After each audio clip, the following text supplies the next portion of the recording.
Alhamdulillah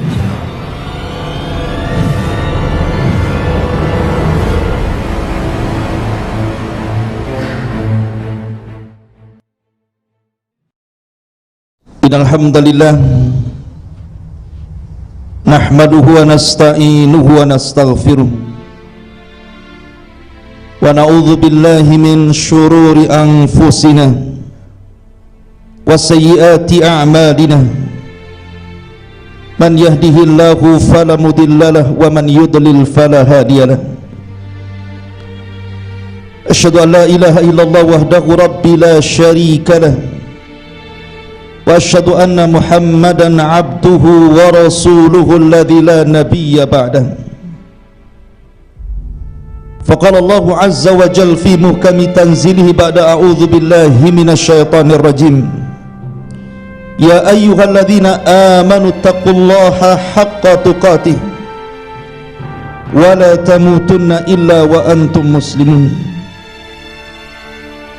Ya ayyuhan nasu ittaqu rabbakumul ladzi khalaqakum min nafsin wahidah wa khalaqa minha zawjaha wa batha minhuma rijalan katsiran wa nisaa wattaqullaha alladzi tasaaluna bihi wal arham innallaha kana 'alaikum raqiba. Fa inna asdaqal hadithi kitabullah wa khairal huda huda Muhammadin sallallahu alaihi wasallam wa syarral umuri muhdatsatuha wa kullu muhdatsatin bid'ah wa kullu bid'atin dhalalah wa kullu dhalalatin finnar. Ajaranillahu wa iyyakum minal bid'i wadh dhalalati wan nar. Ma'asyiral muslimin, jamaah Jumat yang dimuliakan Allah Subhanahu wa taala. Usikum wa nafsi bitaqwallah faqad fazal muttaqun fa usalli wa usallimu ala sayyidina Muhammadin wa ala alihi wa sahbihi ajma'in. Sidang jamaah Jumat yang dimuliakan Allah Subhanahu wa taala, salah satu keadilan Allah Subhanahu wa taala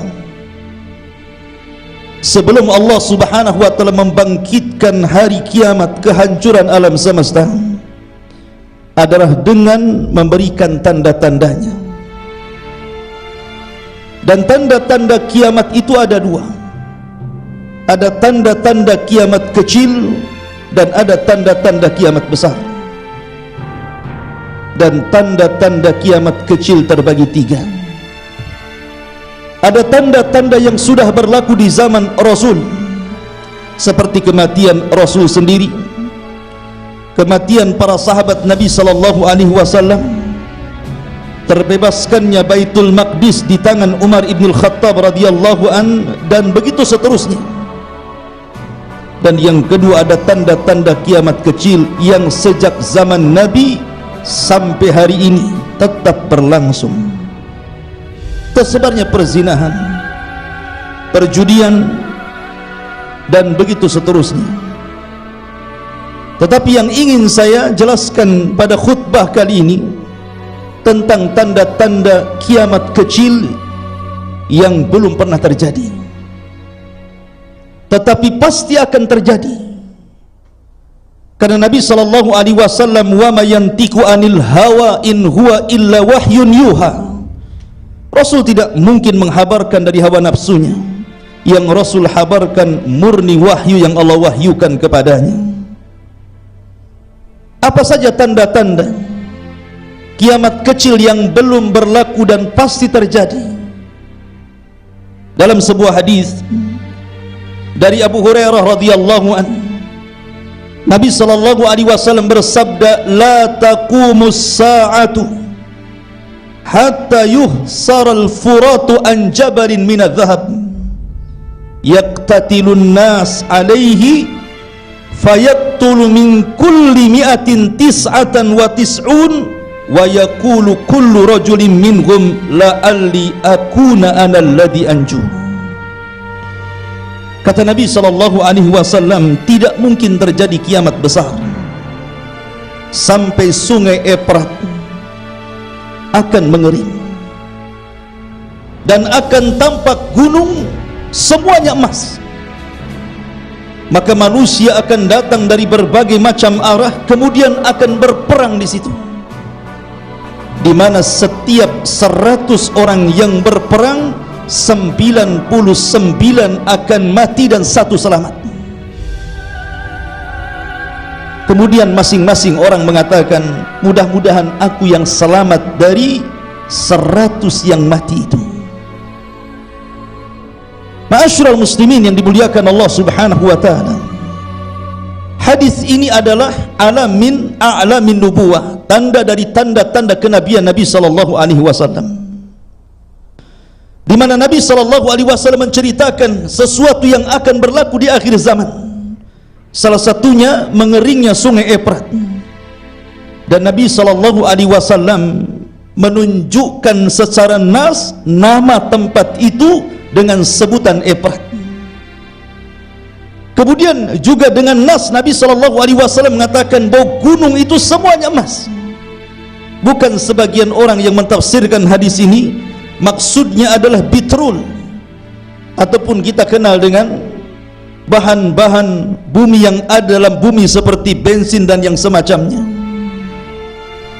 Karena itu sudah keluar sejak dulu dan manusia tidak akan berperang. Walaupun ada peperangan, tidak sedahsyat perang yang digambarkan Nabi sallallahu alaihi wasallam. Karena setiap 100 orang 99 mati dan 1 yang selamat. Begitu dahsyatnya perang dalam memperebutkan gunung emas itu. Makanya Nabi sallallahu alaihi wasallam 14 abad yang silam mengatakan, faman syahidahu, barang siapa yang menyaksikan nampaknya bukit atau gunung emas itu, fala ya'khudhu minhu syai'ah, jangan kau ambil sedikit pun. Al-Hafidh Ibnu Hajar rahimahullahu ta'ala mengatakan, kenapa Nabi melarang? Tidak boleh mengambil emas sedikit pun, karena besarnya fitnah pada hari itu dan besarnya peperangan pada hari itu, karena semua intinya adalah menguasai gunung emas. Sehingga kata Nabi SAW, barang siapa yang menyaksikannya, jangan pernah mau mengambilnya. Ma'asyiral muslimin yang dimuliakan Allah Subhanahu wa ta'ala, ini yang pertama. Yang kedua, Nabi SAW bersabda dari Hudzaifah ibn al-Yaman radhiyallahu an, kata Nabi SAW, takunun nubuwatu fikum ma syaa Allah an takun, thumma yarfa'uha Allah idza syaa'a an yarfa'aha, thumma takunu khilafatun ala minhajin nubuwah, fatakunu ma syaa Allah an takun, thumma yarfa'uha idza syaa'a an yarfa'aha, thumma takunu mulkan adhan, fatakunu ma syaa Allah an takun, thumma yarfa'uha idza syaa'a an yarfa'aha, thumma takunu mulkan jabriyatan, fatakunu ma syaa Allah an takun, thumma yarfa'uha idza syaa'a an yarfa'aha, thumma takunu khilafatun ala minhajin nubuwah. Dari Hudzaifah ibn al-Yaman radhiyallahu an, Nabi sallallahu alaihi wasallam menjelaskan tentang beberapa fase yang akan dilalui manusia sejak zaman Adam sampai yang terakhir. Pertama, fase kenabian. Manusia dipimpin para nabi dari Adam alaihi salatu wasallam dan ditutup dengan kenabian Rasul kita Muhammad sallallahu alaihi wasallam. Itu disebut dengan fase nubuwah namanya. Kemudian setelah itu berganti fase nubuwah menjadi fase khilafah yang kita kenal dengan khulafa'ur rasyidin. Dan Nabi SAW menyebutnya khulafa'ur rasyidin ini hanya 30 sanatan, 30 tahun saja. Sejak zaman Abu Bakar Siddiq, kemudian diganti oleh Umar ibn Khattab, kemudian diganti oleh Utsman ibn Affan, kemudian diganti oleh Ali radhiyallahu an, dan digenapkan 30 dengan Hasan ibnu Ali radhiyallahu an. Ini disebut fase khulafa'ur rasyidin. Baru kemudian berganti yang Nabi SAW katakan khilafah, tetapi mulkan azam, kerajaan di mana Rasul menyebutnya adhan. Adhan itu artinya gigi geram yang menggigit, karena penguasanya takut kalau kekuasaannya lepas. Sehingga yang terjadi pada fase ketiga ini, di mana kerajaan hanya berlaku kepada anak keturunannya, waris mewarisi, karena mereka takut kalau kekuasaan dijatuh kepada tangan orang lain. Tetapi walaupun demikian, fase ketiga ini masih baik karena masih disebut khilafah. Mereka masih menerapkan syariat Islam walaupun ada kezaliman di sana dan di sini. Dan kata para ulama, fase ini berlalu sejak zaman Ali radhiyallahu anhu meninggal dunia, kemudian naiklah tahta Bani Umayyah, kemudian Bani Umayyah runtuh, naiklah tahta Bani Abbasiyah, kemudian Abbasiyah runtuh, di sana di Mesir ada Daulah Fatimiyah, dan berakhir dengan Turki Utsmani atau disebut dengan Ottoman. Ketika jatuhnya Turki Utsmani, maka lewatlah disebut Mulkun Adhan. Baru kemudian fase yang keempat yang disebut dengan Mulkan Jabbaran, sebuah kerajaan yang penuh dengan kezaliman. Dan kita berada di fase ini, fase di mana kita hidup di atas kezaliman. Hampir semua para penguasa berlaku zalim. Mereka banyak meninggalkan syariat-syariat Allah Azza wa Jalla. Minuman khamar diminum di mana-mana, pelacuran di mana-mana, perjudian di mana-mana, maksiat berserak di mana-mana. Tetapi nanti ada satu fase di mana semua maksiat akan hilang, di mana para penguasa zalim akan musnah, di mana undang-undang manusia akan berganti dengan hukum Allah, yang disebut dengan fase ala minhajin nubuwah. Fase akan dikembalikan pemimpinnya kembali kepada manhaj kenabian. Dan itu kapan berlakunya? Nabi SAW bersabda kepada seorang sahabat Nabi SAW, namanya Ibnu Hawalah.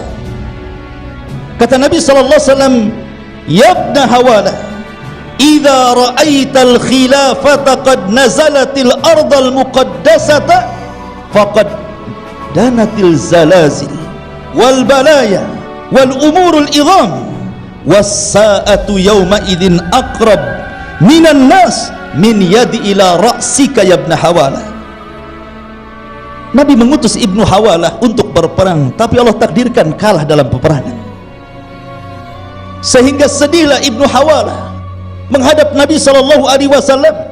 Kemudian Rasul meletakkan tangannya di kepala Ibnu Hawalah dan mengatakan, "Wahai Ibnu Hawalah, kalau engkau kelak melihat khilafah tegak di bumi yang sangat suci Baitul Maqdis, ketahuilah, maka sudah dekat banyaknya gempa di mana-mana, banyaknya musibah di mana-mana, dan perkara-perkara besar akan muncul. Dan ketika itu tegaknya kiamat jauh lebih dekat dibandingkan tanganku di atas kepalamu," kata Rasul. Dari sini ada isyarat bahwa minhajun nubuwah, manhaj kenabian yang kelak mengembalikan semua hukum Allah pada kerajaan, apabila Baitul Maqdis menjadi pusat kekuatan kaum muslimin di akhir zaman. Ma'asyiral muslimin yang dimuliakan Allah Azza wa Jalla, perhatikan sebuah hadis. Kata Nabi SAW dari Mu'adz bin Jabal radhiyallahu an, "Imran Baitul Maqdis kharabu Yathrib, wa kharabu Yathrib khurujul malhamah, wa khurujul malhamati fathul Qastantiniyah, wa fathul Qastantiniyati khurujud Dajjal." Rawahu Abi Dawud wa Ahmad. Kata Nabi SAW, apabila tegak khilafah di Baitul Maqdis, maka robohlah kota Mekah dan Madinah. Maksud roboh di sini bukan berarti kotanya roboh, tidak, tetapi orangnya akan kosong karena akan hijrah dari negeri yang sangat suci ini. Semua akan ke Baitul Maqdis kecuali orang-orang munafik. Mereka akan tetap tinggal di situ sampai akhirnya mereka menjadi para pengikut Dajjal. Ketika kemudian mereka mengarahkan ke Baitul Maqdis, maka di sini terjadi malhamatul kubra. Apa itu malhamatul kubra, ma'asyiral muslimin yang dimuliakan Allah Subhanahu wa taala? Ketika Allah Subhanahu wa taala takdirkan seorang yang akan memimpin dunia muncul yang disebut dengan Al-Mahdil Muntadhar. Tentu menurut versi ahli sunnah wal jamaah, namanya persis seperti nama Rasul Muhammad, dan nama bapaknya sama dengan nama bapak Rasul, Abdullah Muhammad atau Ahmad ibn Abdillah. Dibaiat di antara dua rukun di sekitar Ka'bah. Tiba-tiba kemudian pasukan datang dari Syam, tidak setuju dengan pembaiatan ini. Allahu alam, apakah mereka orang Syiah? Wallahu alam, tidak dijelaskan.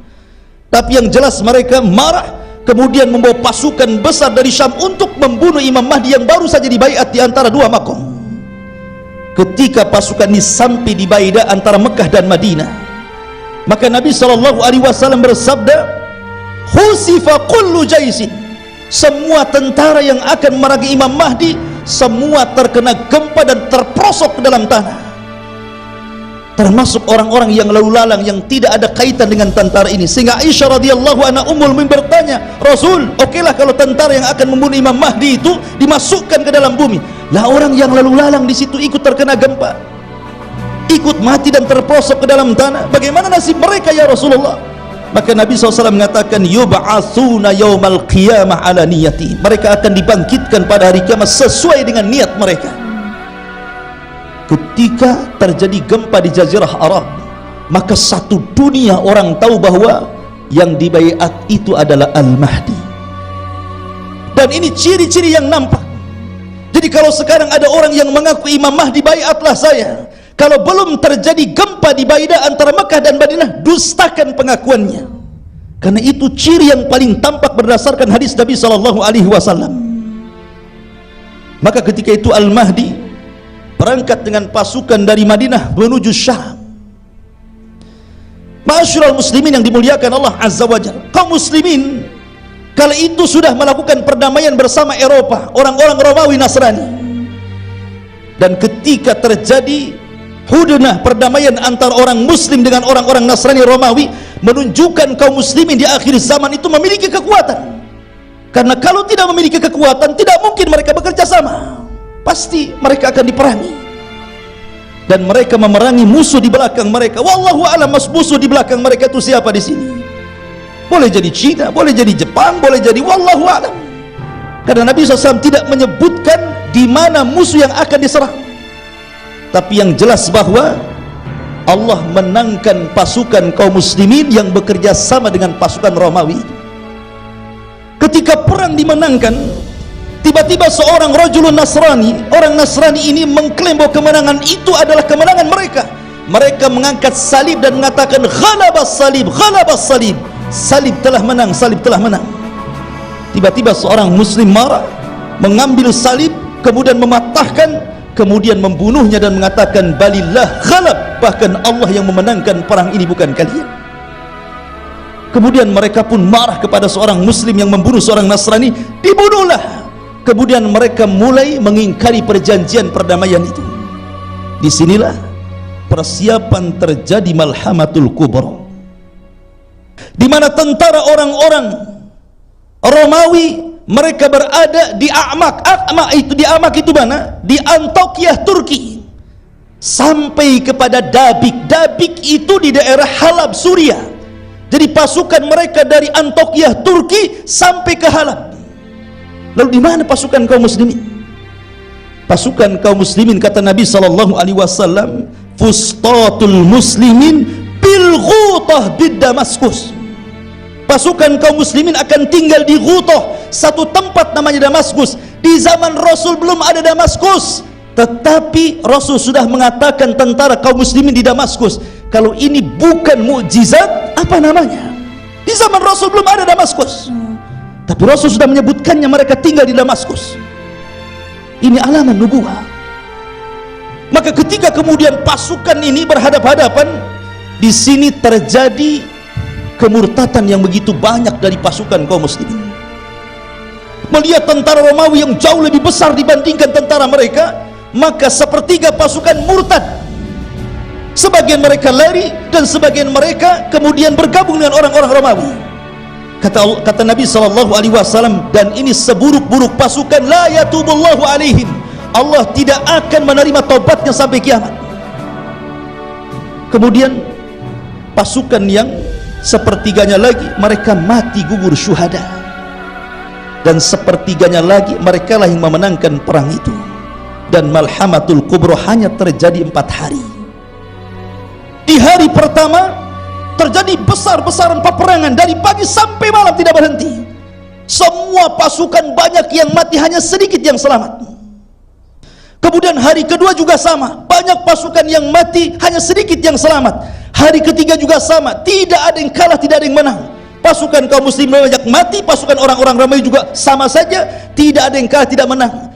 Baru pada hari keempat Allah subhanahu wa ta'ala takdirkan memunculkan pasukan-pasukan yang berani, dan mereka pasukan-pasukan yang datang dari arah kota Madinah, dan mereka sebaik-baik pasukan pada hari itu. Ketika itulah Allah subhanahu wa ta'ala menangkan perang di Malhamatul Kubra ini. Sampai dahsyatnya peperangan, Rasul mengatakan la yusma', tidak pernah didengar dahsyatnya, sampai burung yang terbang di atas peperangan itu tiba-tiba jatuh kemudian mati. Ma'asyiral muslimin yang dimuliakan Allah azza wa jalla, disilah kata Nabi SAW, ketika terjadi Malhamatul Kubra, kata Rasul, Fathul Konstantinia. Di mana Konstantinopel? Di Istanbul.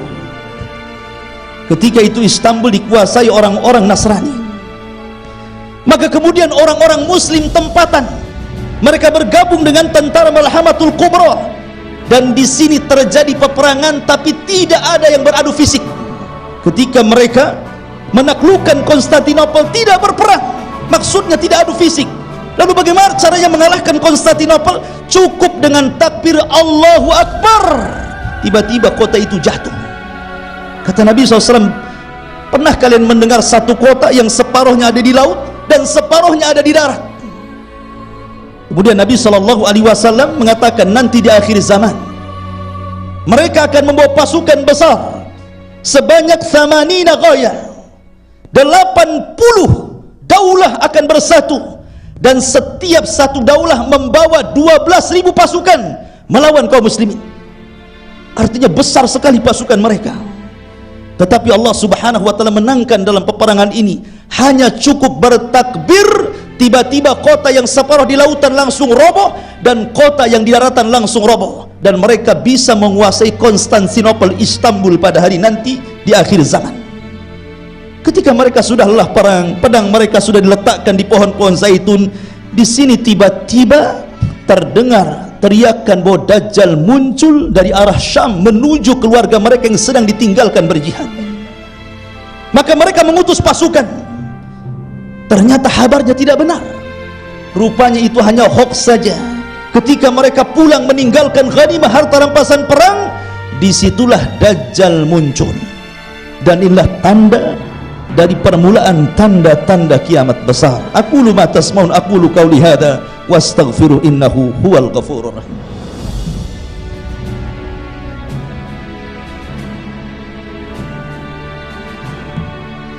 Alhamdulillah wassalatu wassalamu ala rasulillah wa ala alihi wa sahbihi wa mawalah wa la hawla wa la quwwata illa billahi wa ba'du.